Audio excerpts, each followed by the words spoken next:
Minister Mohammed Idris, President Bola Tinubu has vowed he would not pay any ransom to kidnappers for the release of the kidnapped pupils of the Kuriga school in Kaduna State. Meanwhile, parents are aghast.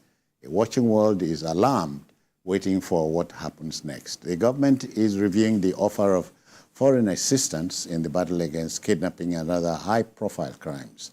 The president has charged our security forces to go after the bad boys. Now, we'll share a story by TVC News' State House correspondent, Femi Akonde. Femi, it's over to you now.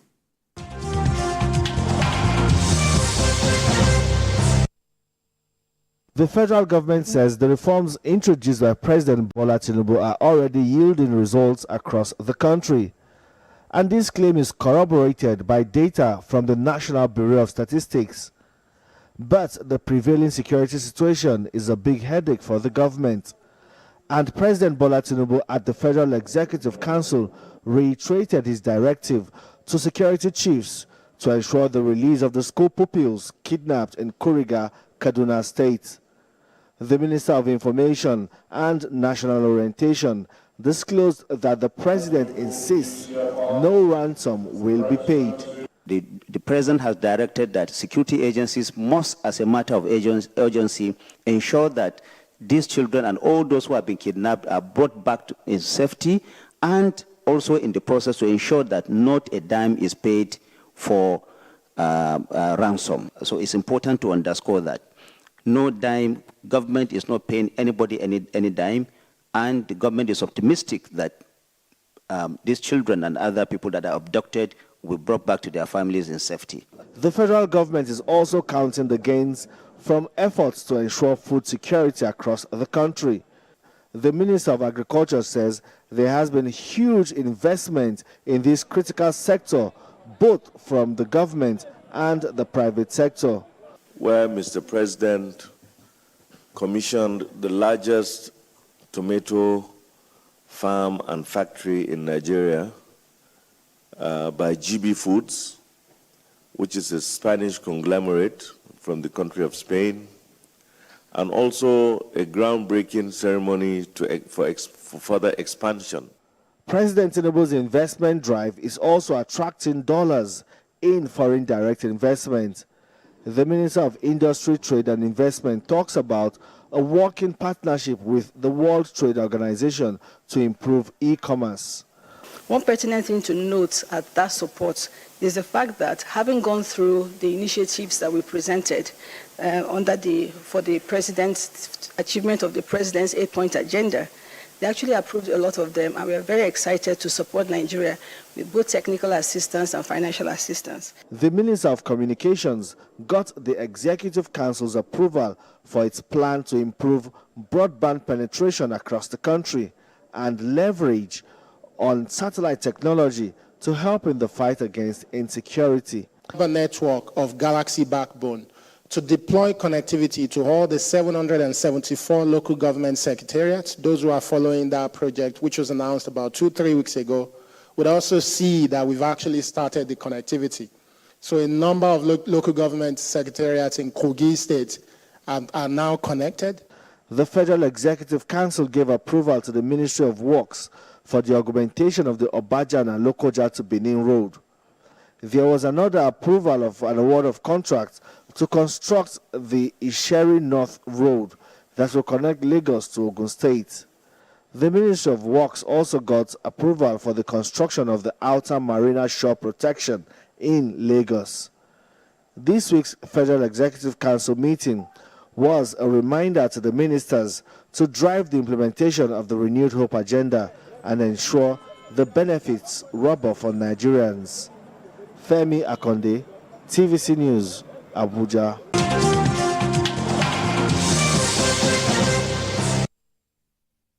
Many thanks, Femi. Jide, we have not heard the last here. We'll just be gone to even here. 287 students in custody. A good number of them under 10 years.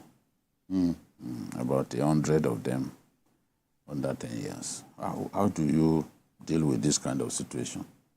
We say we want to defeat the out-of-school children syndrome. Every time bandits lay their ugly hands on school children,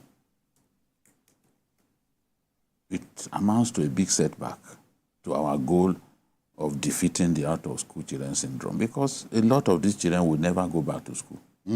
It's what I have experienced. I went to the school in Jengebe in Zamfara State, where schoolgirls were kidnapped by bandits. And what did I see? The school was shut for about a year to enable them secure the area and all that, to enable the government to be doubly sure that it was safe for for students to return to school. By the time I went there, students had returned to school. Only half of the original students were back in school. It's easy to explain why. In an area where we are struggling to get people to be interested in Western education, these sort of things are happening. How do you encourage them? How do you convince parents that it is safe to send their children to schools when they are not sure that those children won't die in the hands of bandits? Look at what happened in Federal Government College.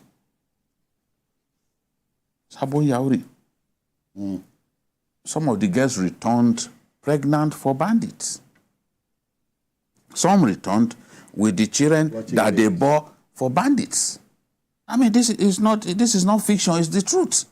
Because they were there for well over a year. And this is depressing indeed. Seriously, how do you console a parent who sent her child to Federal Government College, Unity School, and in one day bandits descended on the school, took away the student and some of their teachers, and because ransom was not paid on time, they began to put these girls in the family way.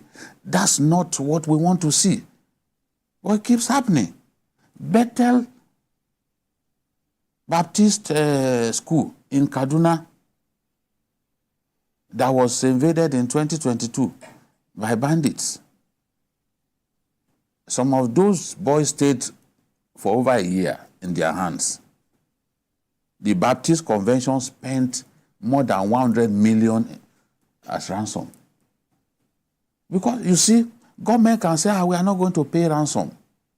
I'm not supporting that government should pay ransom. But what I want to see is for the president to give the armed forces the marching order to stop this sort of nonsense that these bandits are doing.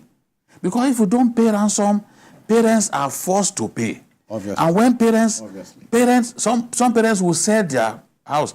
There was a particular man that his son was among those kidnapped when that Greenfield University, the private university in Kaduna, was overrun by bandits.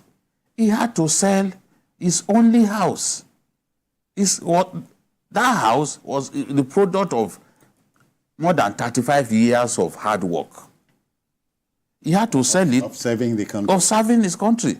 He had to sell it to get his child out of... Because government has seen now that every time these boys kidnap students, they know that the attention of the whole world will be on them. They do it as a way of drawing attention to themselves. And when they draw attention to themselves, government will step in and say, let's get these students out of the way. We've seen that happen a number of times. And when government does that, government will negotiate through back channels, through third parties, and they will get a lot of money. If they kidnap ordinary bus passengers, they are not going to get that kind of attention. So we have a duty to protect our schools, keep our schools safe. Otherwise, let's shut the schools in all of these dangerous areas instead of allowing our children to fall into the dirty hands of good-for-nothing bandits. So this is the thing. I'm not saying go and pay ransom, but what do we do?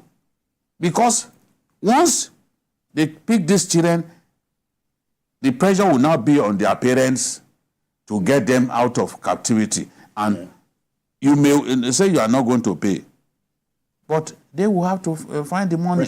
Pressure from all around. Yes. If you have a wife, your wife will not be happy for every day that you can't sleep. You will be robbed of sleep. Your wife will be robbed of sleep. Your member of your family, you want to do whatever you can to get that boy out. Yeah. That is what we are saying. When the train passengers were kidnapped, some of them work in places like Lagos, Abuja.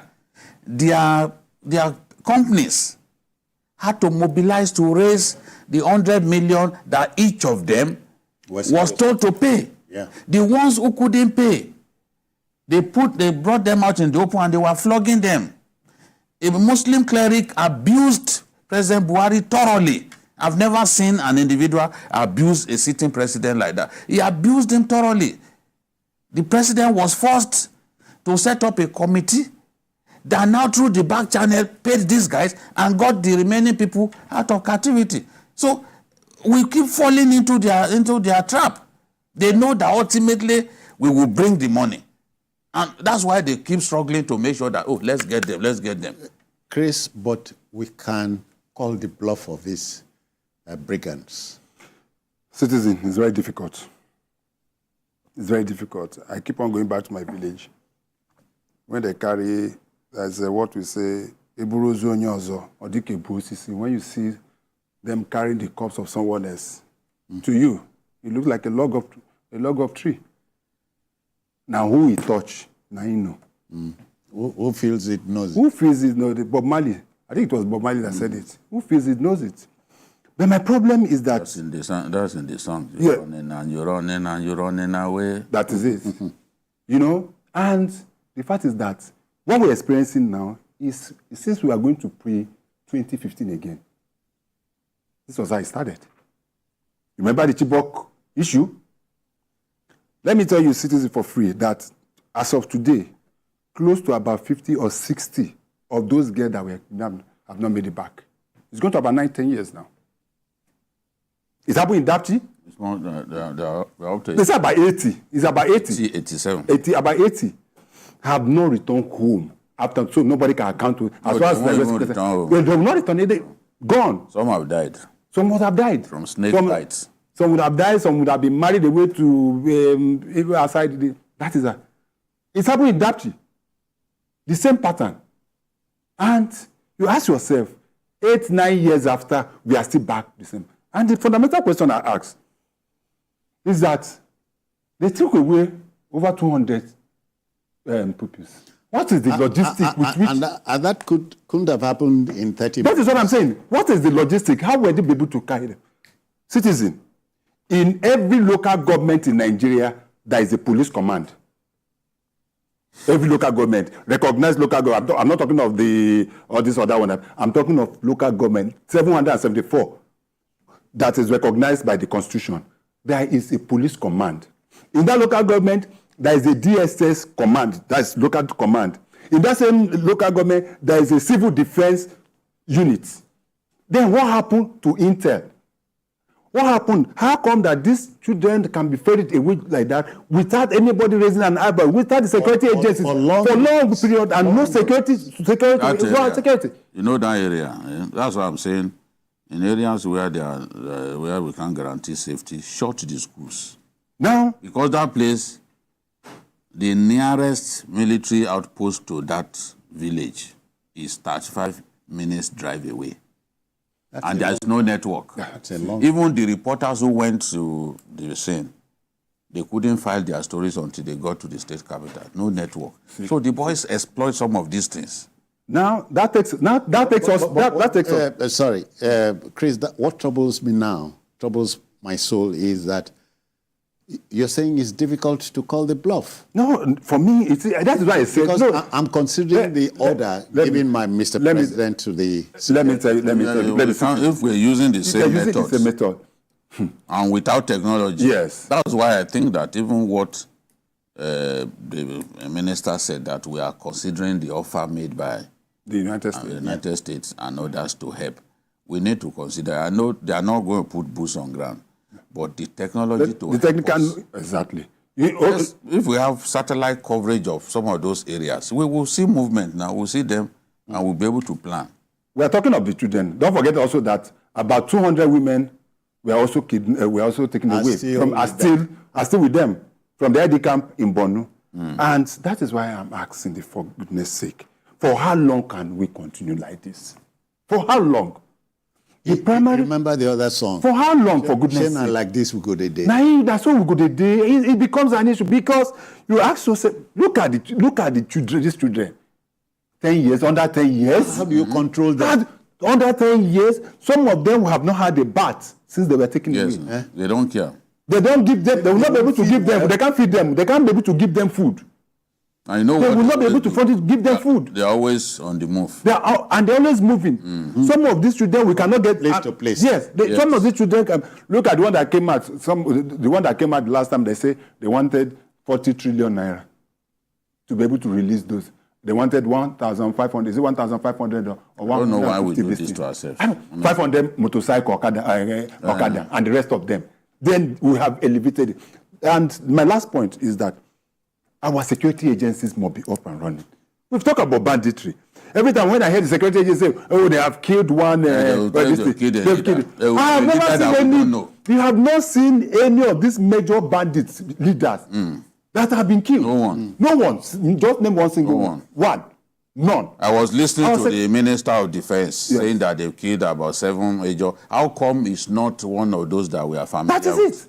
Because those are just foot soldiers. The main people that are benefiting, that are the ones who arranged the major kidnapping. You think that this could have happened without them? Jide and Chris, in all of this, my country, your country, is a country of conspiracy theories. But there are theories flying about that it appears there's a big deal, business deal going on. It's a business. Between who and who? No, a big deal, But the thing is, this banditry is already one of the most lucrative, one of the lucrative. And most lucrative. Most lucrative now. Is better than armed robbery for them. Armed robbery is much more complicated, difficult to execute. So, but this one, if you are successful, you can imagine a piece of business that gives you 100 million per head. How? Well, that's what we saw. Let us even say 10 million. Let us even say 10 million. Oh, no, because I don't... Let us even say 10 million and look at it. I had friends among the people kidnapped, at least my friend's mother was among those kidnapped in the train. And I know what transpired. The Pakistani was made to pay 200 million. And I know someone who works here in Lagos that the company had to bring 60 million. And they said, okay, the remaining 40, let his friends go and contribute. That is what we are going through. It's a deal. So when a bandit, Erufai already said it, that, look, you want to tell a herdsman who used to take cattle all the way from Lagos and we sell one for just 200,000. Yeah. You want to tell him to give up banditry when he can make 100 million on one person kidnapped. So we have no choice. We just have to be more direct, more serious, more business-minded in the way we deal with this problem. Because I don't believe we are damned. No, we are not damned, citizens. We are not damned. The fact is that we are not just not ruthless enough. We are talking about not ruthless enough. Citizens, we are talking about not going to negotiate, not paying ransom. The only way we can stop paying is for people will pay ransom. That is not possible. They criminalized. I thought about 2 years ago, paying of ransom was criminalized. Yes. But has it stopped people from paying ransom? The only way we can stop, we can say, oh, government, don't negotiate, is by government making sure that our schools are safe. If our schools are safe, the children will not be paid. What happened to the Safe School Initiative? Yeah. You remember that? There was what happened to the Safe School Initiative? If we want to analyze the Safe School Initiative thing, we'll be here till tomorrow. Yeah.